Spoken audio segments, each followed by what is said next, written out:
This video is to accompany the Advanced Topics 3.6 3.7 notes, example number 3. The question asks you to find any slant asymptotes for the function f of x equals x squared minus 6x plus 7 divided by the quantity x plus 5.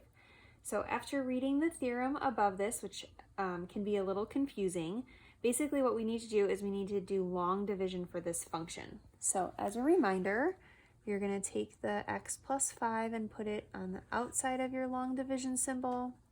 The x squared minus 6x plus 7 is going to go on the inside.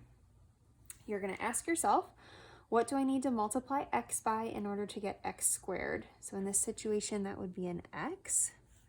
Then you take this up top, multiply it by all the terms on the left-hand side. So x times x is x squared, put it underneath. X times 5 is 5x. As a reminder, you're going to subtract the entire quantity. X squared minus x squared is going to give us nothing. Negative 6x minus 5x is going to give us a negative 11x, and you're going to bring down the 7.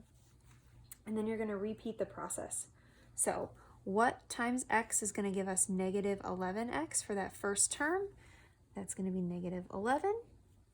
Negative 11 times x is negative 11x. Negative 11 times 5 is negative 55. Subtract the entire second line. Negative 11x minus a negative 11x, this term is going to go away. 7 minus a negative 55 is going to turn into 7 plus 55. That'll give you 62. This is your remainder. And by the theorem, we can rewrite this function in a format of 11 minus x, sorry, I said that backwards, x minus 11 plus the remainder, 62, divided by the original denominator, x plus 5.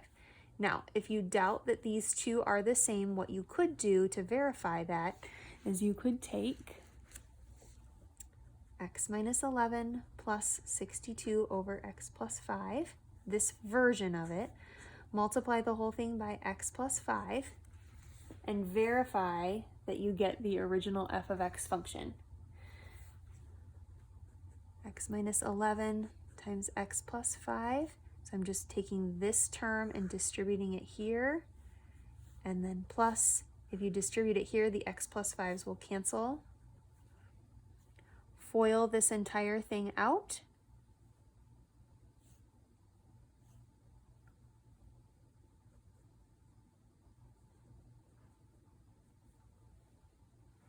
And you should get your original. So we showed that the red function f of x and the green function f of x are the same. You can see them graphed to the right. They overlap because they are the exact same function, so you're only seeing one function graphed over on the right in Desmos. The original question asked us to determine the slant asymptotes.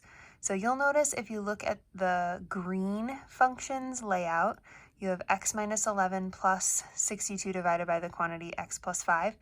The x minus 11 is the part that is showing you the slant asymptote.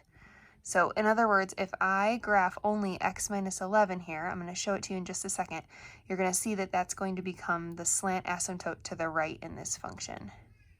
And there it is.